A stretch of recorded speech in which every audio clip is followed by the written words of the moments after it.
Good morning. Welcome to Norma Talks this Wednesday morning.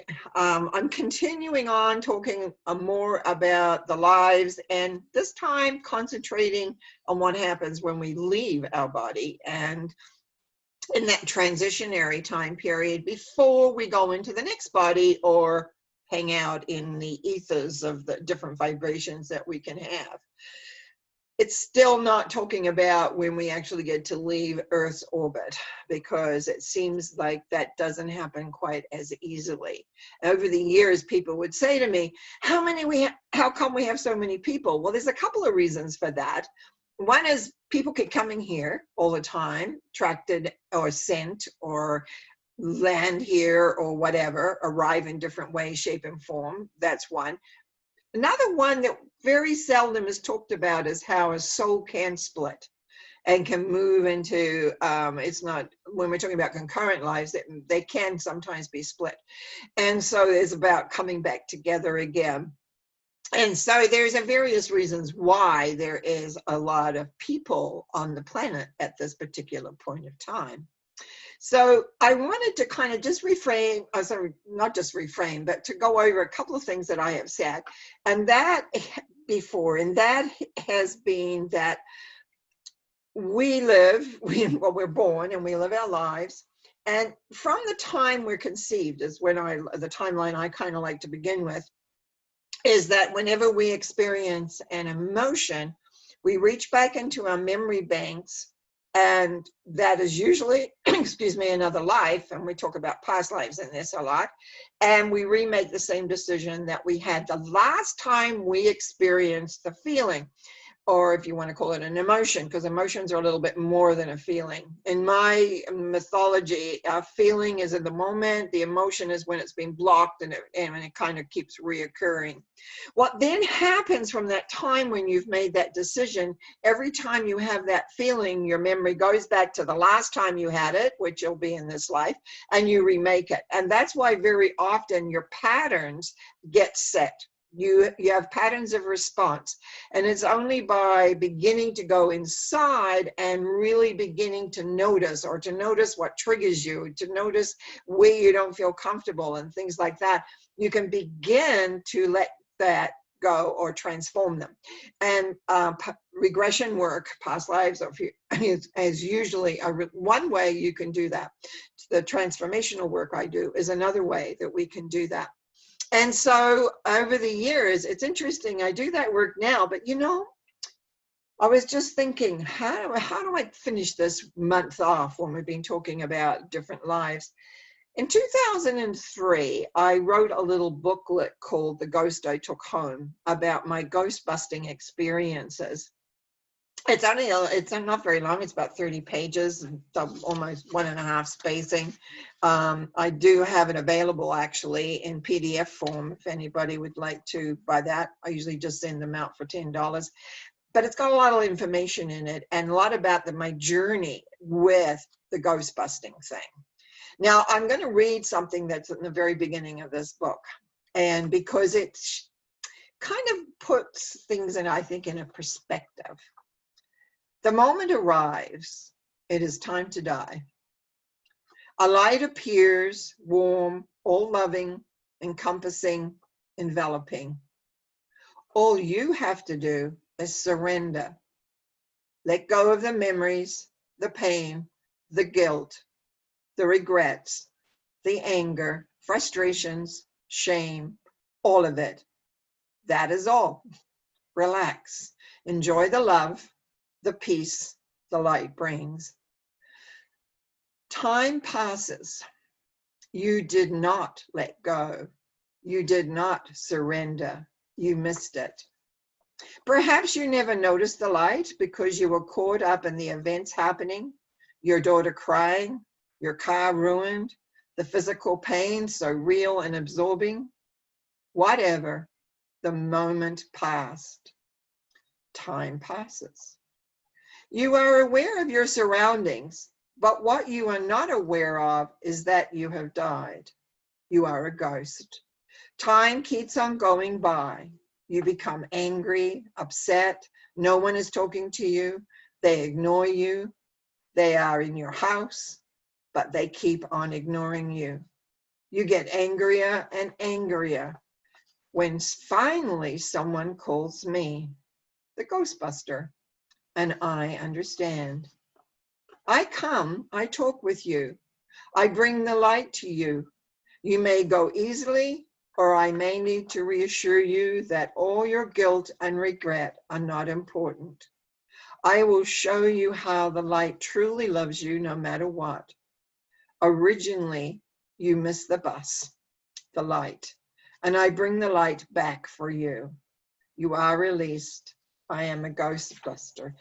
Actually, I was a ghost therapist, and it began my therapy work because when I sat down to talk to the different ghosts that I was called for to clear, what I would find was they were locked in their own, what would you call it there?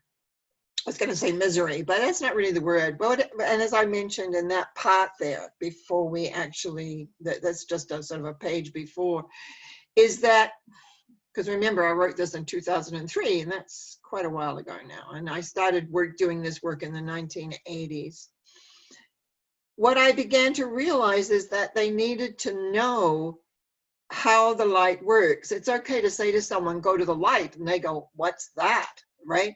When you're not used to, because you never did any personal work, that there is an energy that absolutely loves you, that you can bring in to let things go. It will take the energy, it will take the pain, it will take the hurt, it will take the rejection, or whatever it is else that you're holding on to. Also, when you die quickly, and I'll come back to that, can have an effect. So over the years, as I was being brought in, now the first time I ever ran into a ghost was actually when myself, my then husband, and our 2 children moved into our very, very first house.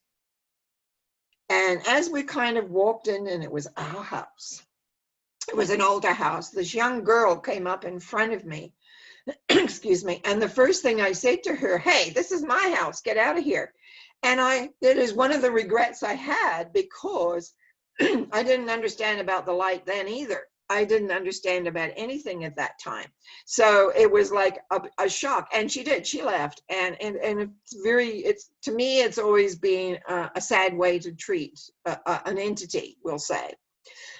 Also, what began to happen is years later, my daughter moved down into a little house on the same street of mine with her boyfriend. And she phoned me up one day and she said, Mom, you got to do something about this. You really do have to do something about this. And I said, hold on, what are you talking about? Well, it turned out in the little old house that they had rented down the road, a gentleman had died there. And when I went down to actually sit down to say what's happening, she said, well, things keep going missing. And what really is upsetting me this morning is that my makeup bottle went missing. I put it down, I turned around, and it wasn't there anymore. You've got to do something, Mom, you really do. So anyway, I sat down and I contacted this older man who hadn't realized he was died. He was very upset people kept coming and living in his house and not talking or recognizing him. I said, I made a deal with him. I said, okay, I want everything brought back. And then this light that I'm bringing to you, you just go there. And over the next 2 or 3 days, everything appeared except one thing, and I don't believe he took it. I think it was lost somewhere else. Everything appeared, and it would appear in the weirdest places. But my daughter was very, very happy at that point, because she got her makeup back and she got a few other things back, and the house got cleared. And so more and more I was called out into different things. And one of the things I noticed, if there was a lot of alcohol or a lot of drugs around, it would attract people who did, kind of were in. And one time I cleared an apartment, and I guaranteed my work for at least a month anyway, because sometimes these places, anyway, it was about 3 months later, they phoned and said, oh, we'd like you to come back and to clear again. And I said to them, is there anybody there who's doing drugs? Ask around. I want to know that, because if it is, they're going to attract them. I never heard that back from them. So I knew that whoever was participating was just bringing in the same thing all the time. There is a lot of other things that went on. I learned about vortexes, and that's where the ley lines connect. Our Earth is full of energy lines, and whenever they intersect, they make a vortex. And when we have earthbound entities, that's where they feed the energy. They have to get energy from somewhere if they're not taking it from somebody. These vortexes really, really are important. And in Vancouver one time, there was one corner, which I won't mention. I went down to do some work for a girl because her apartment dweller next door was astral traveling and annoying her at night. And I had to go in and put some barricades up. That's a little bit of a different story. But I noticed where she was living in the corner. She was on a main thoroughfare. And I went, jeepers, that's a lot of energy. You've got a lot of people walking through this place to get to the energy of that. And it was only a few months later, I had read in the paper, I didn't live right in Vancouver. I always lived south, quite a bit south. So anyway, there was a big gas thing that blew up. And to me, I went, I'm not surprised, because that was such a big vortex there. And they were always having break-ins and muggings and many other things that went around in that particular corner. So there was a lot of things that went on. Another time I went to a house, and the little 9-year-old girl was quite frightened about going down into the basement. She said, there's a person down there, there's something down there. And she was very, very unhappy about that. So I went in and took a look, and I realized that there was a couple of things actually, but the one thing I wanted, they had an electrical room because they had a pool and a hot tub, and so they had a small area with a lot of electrical things going on. And I said, all this electricity is going to attract. So what I want you to do is just even once a week, go in there and clap your hands. Just break up the energy that's building up. Break it up. I use a bell in my work, and sound. I use sound a lot. And I got a little bit of an itch there. And so anyway, they did that, and the little girl was fine after that. So it just, the energy was building up. Sometimes when I would go to visit houses, I would say, have you had some new dirt brought in? Like, how people would have, because people were at that time redoing actually there were new houses putting dirt in. Did you, have you had some new dirt? Yes. I said, oh, okay, this energy has come with that. And so then I knew what I was working with. So often it was a matter of knowing what I was working with. Clearing energy is basically often boils down to people that were caught there. Now, some people, I remember I was on a radio show once, and we were talking, it was around Halloween, so I used to get a lot of phone calls at that point to talk about some of my experiences. And this lady phoned in and said, well, I have a ghost in my house, but it's really helpful. I don't have to let her go, do I? And I said, hey, she's comfortable and you're comfortable, no problem. Oh yes, she tells me when someone's coming to the door. She tells me when the baby is waking up. She's my friend. So I think, hey, why would you want to get rid of that? Because she's obviously quite happy there. But eventually people do get tired by not being I'm going to call it in the light, and that's love. And as I mentioned last week, that love is there where we let go our guilt and our regret and many, many things. But very often when people get caught. Now, I'm going to talk a little bit about some of the experiences I've had with suicide situations. There's two elements when it comes to people taking their lives one way or the other. One is they know where they're going, and they usually have no problems.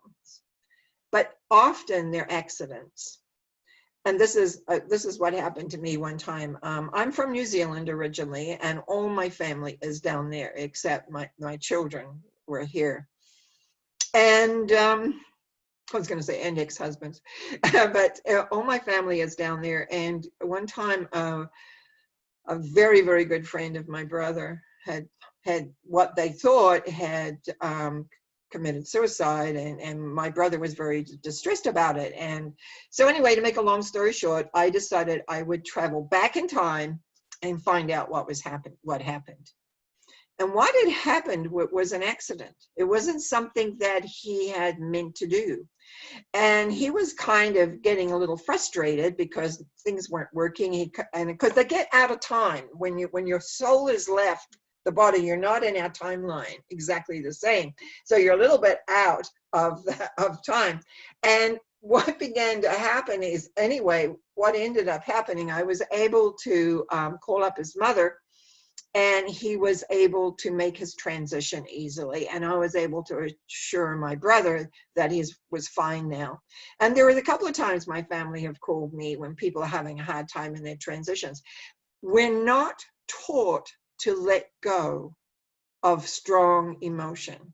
We are not taught to embrace love fully.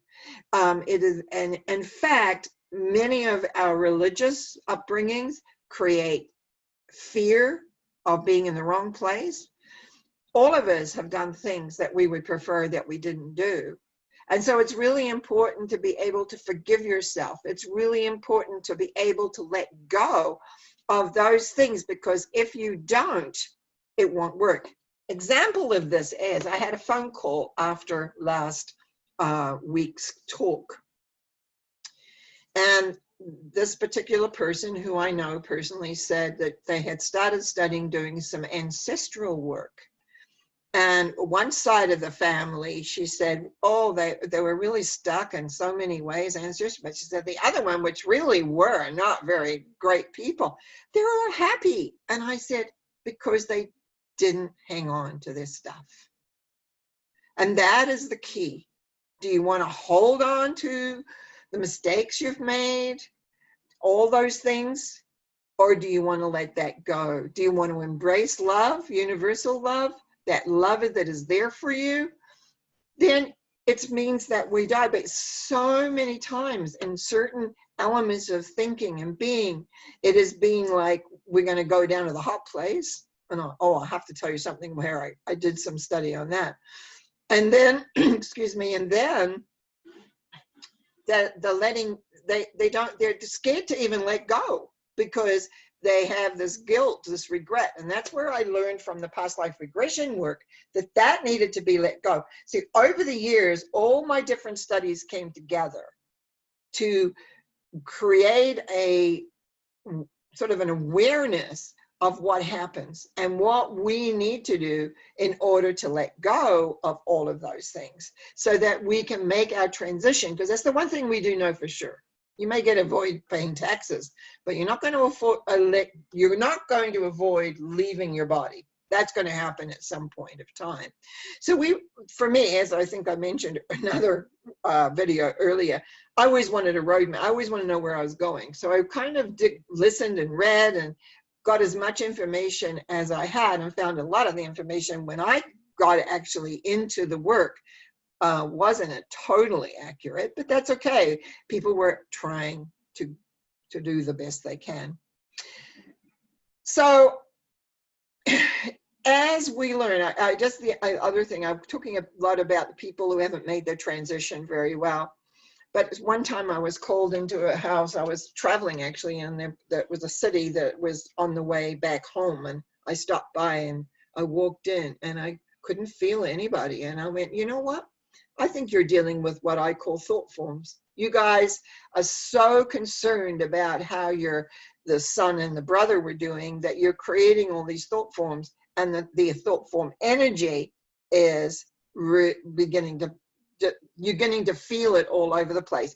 And that's the unfortunate thing sometimes, that you can have thought forms and they're not real ghosts. They're just thought forms. And I always look at that. I just want to tell you one other story. One time I was in London, England, and I was walking by a huge graveyard, huge. I don't know how many graves were in that, but there were a lot.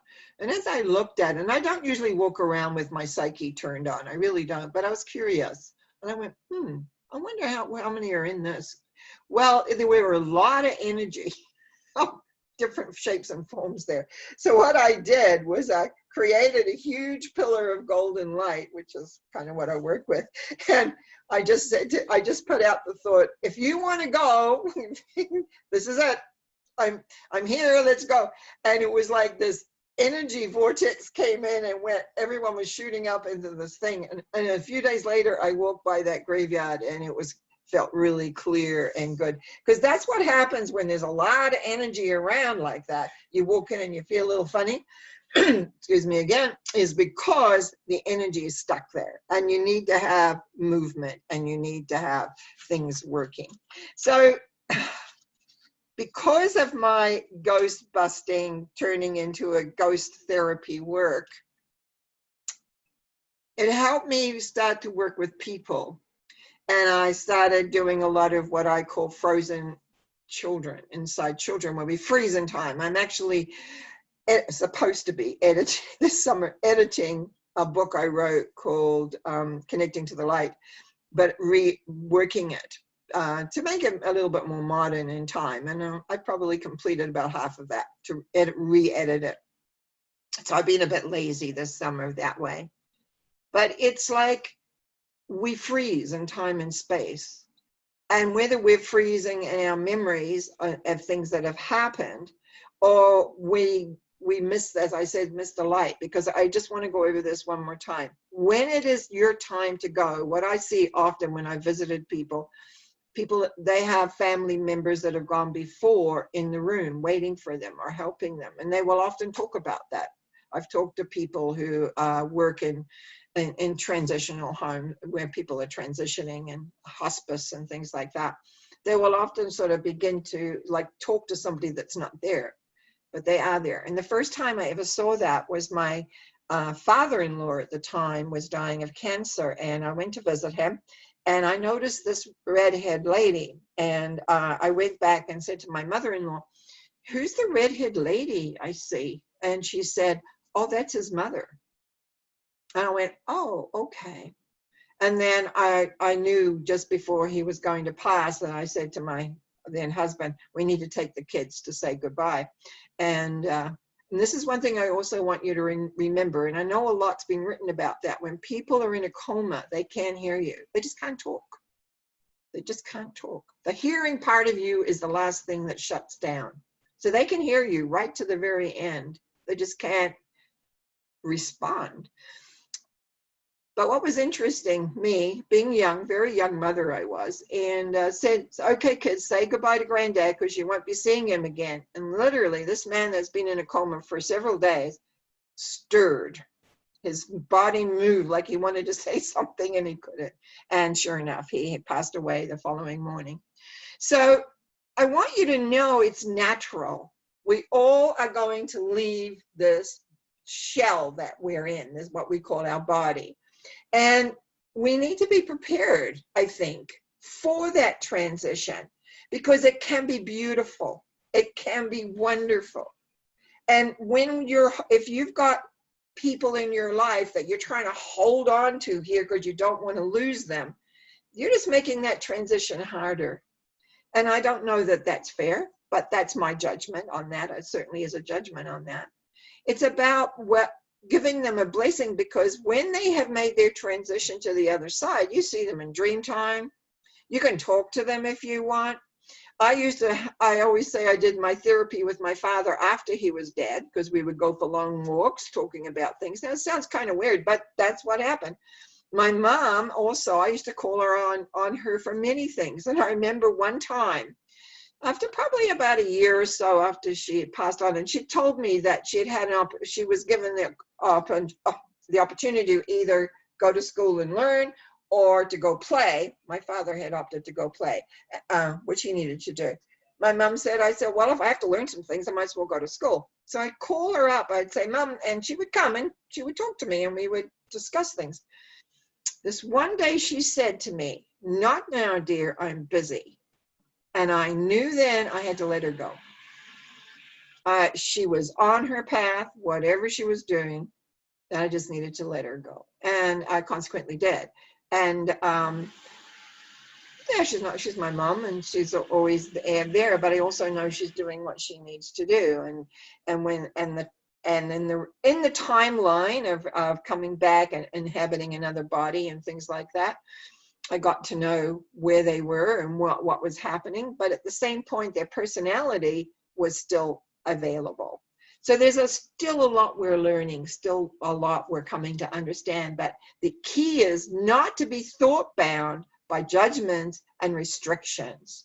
Oh, I said I was going to tell you about the hellfire stuff. Well, this is how my brain works. I was sitting there one day and thinking, well, where did this thought of hell come from? Where, like hellfire, he said, where did it come from? I went, and they always talk about being down. So let me just think about this for a minute. Well, I contemplated it for a wee while. Then I realized if you go far enough down, what do you find? You find hot lava. You know, you watch volcanoes just exploding into the sky. Well, that's all coming from down, deep down into the earth.